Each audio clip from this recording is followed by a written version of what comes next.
ಭಾರತದಲ್ಲಿ ಅನ್ಯಾಯವಾದರೆ ನ್ಯಾಯ ಒದಗಿಸಲು ಶ್ರೇಷ್ಠ ನ್ಯಾಯಾಂಗ ವ್ಯವಸ್ಥೆ ಇದೆ. ನ್ಯಾಯಮೂರ್ತಿ ರಾಹುಲ್ ಕಟಗೇರಿ.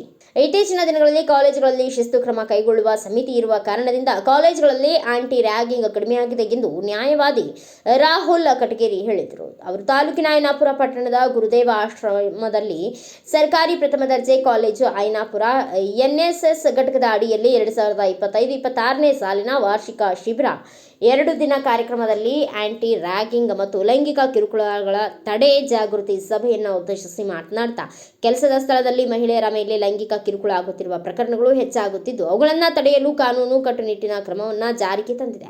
ಭಾರತದಲ್ಲಿ ಯಾರಿಗೂ ಸಹ ಅನ್ಯಾಯವಾದರೆ ಅನ್ಯಾಯವಾದ ವ್ಯಕ್ತಿಗಳಿಗೆ ನ್ಯಾಯ ಒದಗಿಸಲು ನಮ್ಮ ದೇಶದಲ್ಲಿ ನ್ಯಾಯಾಂಗ ವ್ಯವಸ್ಥೆ ಇದೆ ಎಂದರು. ಈ ಸಂದರ್ಭದಲ್ಲಿ ಕಾಲೇಜು ಅಭಿವೃದ್ಧಿ ಸಮಿತಿ ಸದಸ್ಯ ಹಾಗೂ ನಿವೃತ್ತ ಉಪನ್ಯಾಸಕ ಆರ್.ಬಿ. ಬಸಣ್ಣನವರ್, ಪತ್ರಕರ್ತ ಮುರುಗೇಶ್ ಗಸ್ತಿ ವೇದಿಕೆ ಮೇಲಿದ್ದರು. ಎಲ್ಲ ಬೋಧಕರು, ಬೋಧಕೇತರ ಸಿಬ್ಬಂದಿಗಳು, ವಿದ್ಯಾರ್ಥಿಗಳು, ವಿದ್ಯಾರ್ಥಿನಿಯರು ಉಪಸ್ಥಿತರಿದ್ದರು. ಸಾಧ್ಯ ಇಲ್ಲ. ಇವತ್ತು ಈ ಒಂದು ಏನು ಆಂಟಿ ರ್ಯಾಗಿಂಗ್ ಮತ್ತು ಲೈಂಗಿಕ ಕಿರುಕುಳ ಈ ಒಂದು ವಿಶೇಷ ಕಾರ್ಯಕ್ರಮವನ್ನು ಹಮ್ಮಿಕೊಂಡಿದ್ದರೆ ನಿಜಕ್ಕೂ ಇದು ಭಾಳ ಉಪಯುಕ್ತ. ಇತ್ತಿತ್ತಲಾಗಿ ನನಗೆ ತಿಳಿದ ಮಟ್ಟಿಗೆ ಹಾಗೆ ಆಂಟಿ ರ್ಯಾಗಿಂಗ್ ಏನು ಭಾಳಷ್ಟು ಇಲ್ಲ ಈಗ. ಯಾಕಂದರೆ ಕಾಲೇಜ್ಗಳಲ್ಲಿ ಮೊದಲಿನಕ್ಕಿಂತನೂ ಕೂಡ ಇವತ್ತು ಭಾಳ ಮೀಡಿಯಾ ಇರೋದು, ಆಮೇಲೆ ಸಮಾಜದಲ್ಲಿ ಮೊಬೈಲ್ಗಳ ಸಂಖ್ಯೆ ಹೆಚ್ಚಾಗಿರೋದ್ರಿಂದ ಎಲ್ಲ ಅಲರ್ಟ್ ಆಗಿದ್ದಾರೆ. ಆಮೇಲೆ ಶಾಲೆಗಳಲ್ಲಿ ಕೂಡ ಶಿಸ್ತು ನಿಯಮ ಒಂದು ಸಮಿತಿ ಇರೋದ್ರಿಂದ ಯಾರೂ ಕೂಡ ಮಕ್ಕಳಿಗೆ, ವಿದ್ಯಾರ್ಥಿಗಳಿಗೆ ಯಾವುದೇ ರೀತಿ ತೊಂದರೆಯನ್ನು ಹೆಚ್ಚಾಗಿ ಮಾಡೋದಿಲ್ಲ. ಆದರೂ ಕೂಡ ಯಾರಾದರೂ ನಿಮಗೆ ತೊಂದರೆ ಕೊಟ್ಟರಪ್ಪ ಅಂದ್ರೆ, ಉದಾಹರಣೆ ಈ ರ್ಯಾಗಿಂಗ್ ಯಾವ ರೀತಿ ಇರ್ತದಂದ್ರೆ, ನೀವು ಬಂದ ಕೂಡಲೇ ನಿಮ್ಮನ್ನು ನೋಡಿ ನಗೋದು, ನಿಮಗೆ ಅವಾಚ್ಯ ಶಬ್ದಗಳಿಂದ ಬೇಯೋದು, ಆಮೇಲೆ ನಿಮ್ಮ ಬಟ್ಟೆ ನೋಡಿ ನಗೋದು, ಆಮೇಲೆ ನೀನು ಕುಳ್ಳಗಿದ್ದೀಯಾ, ನೀನು ಎತ್ತರ ಇದೆಯಾ, ನೀನು ಕಪ್ಪಿದ್ದೀಯಾ ಅಂತ ಈ ರೀತಿ ಯಾರಾದರೂ ನಿಮಗೆ ಹೀಯಾಳಿಸಿದರೆ ನೀವು ಅವ್ರ ಮೇಲೆ ಶಿಸ್ತು ಕ್ರಮವನ್ನು ಯಾರಿಗೆ ಕೊಡ್ಬೋದಪ್ಪ ಅಂದರೆ, ನಿಮ್ಮ ಪ್ರಾಂಶುಪಾಲರಿಗೆ ಒಂದು ಅರ್ಜಿ ಬರೆದು ನೀವು ಅವ್ರಿಗೆ ಕೊಟ್ಟರೆ ಕರ್ನಾಟಕ ಎಜುಕೇಷನ್ ಆ್ಯಕ್ಟ್ ಪ್ರಕಾರ ಅವ್ರ ಮೇಲೆ ಕ್ರಮ ತಗೊಳ್ಳಿಕ್ಕೆ ನಿಮ್ಮ ಶಿಕ್ಷಕರಿಗೆ ಅವಕಾಶ ಇದೆ.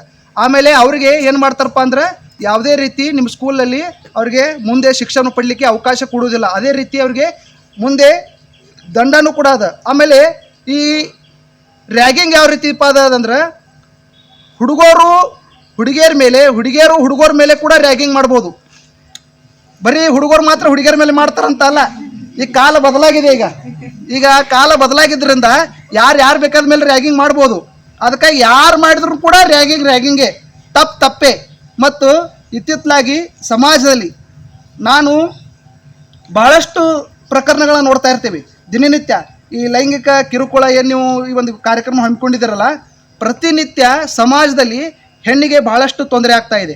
ಯಾವ ರೀತಿ ಹೆಣ್ಣಿಗೆ ತೊಂದರೆ ಆಗ್ತಾ ಇದೆ ಅಂದರೆ, ನಮ್ಮ ಅನಾದಿ ಕಾಲದಿಂದ ಸತಿ ಸಹಗಮನ ಪದ್ಧತಿ ಇತ್ತು. ವಿಧಿವೆ ಯಾವುದೇ ಒಂದು ಕಾರ್ಯಕ್ರಮಕ್ಕೆ ಹೋಗಬಾರ್ದಂಥ ಅನಿಷ್ಟ ಪದ್ಧತಿಯನ್ನು ಆಚರಣೆ ಮಾಡ್ತಾಯಿದ್ರು. ಆಮೇಲೆ ಹೆಣ್ಣುಮಗಳು ಶಿಕ್ಷಣ ಪಡ್ಕೋಬಾರ್ದಂತ ಇತ್ತು. ಅದಾದ ನಂತರ ಮುಂದೆ ಯಾವುದೇ ರೀತಿ ಹೆಣ್ಣು, ಗಂಡ ಮತ್ತು ಹೆಣ್ಣು ಇಬ್ಬರೂ ಸರಿಸಮವಾಗಿ ಇರಬಾರ್ದು ಅನ್ನೋ ಕಾರಣಕ್ಕಾಗಿ ಅವರಲ್ಲಿ ವೈಮನಸ್ಸು ಉಂಟಾದಾಗ ಗಂಡ ಯಾವುದೇ ರೀತಿ ತೊಂದರೆ ಕೊಟ್ಟರು ಕೂಡ ಅದನ್ನು ಸಹಿಸ್ಕೊಳ್ಳುವಂಥ ಗುಣ ಯಾರಲ್ಲಿತ್ತಪ್ಪ ಅಂದರೆ ಹೆಣ್ಣಿನಲ್ಲಿತ್ತು. ಆದರೆ ಇವತ್ತು ಕಾಲ ಬದಲಾಗಿದೆ.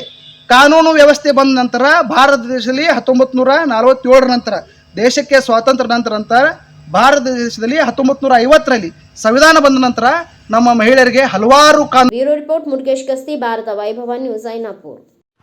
Thanks for watching. Read, discuss and debate with editor Dr. Yan Prashant Rao. Wanted reporters in print, digital and visual media for Bharat Vaibhav Daily Newspaper, BV News 5 Channel and BV Fast Web News from all the talukas of Karnataka, Goa and Maharashtra. If interested, send your resume to 9019229369.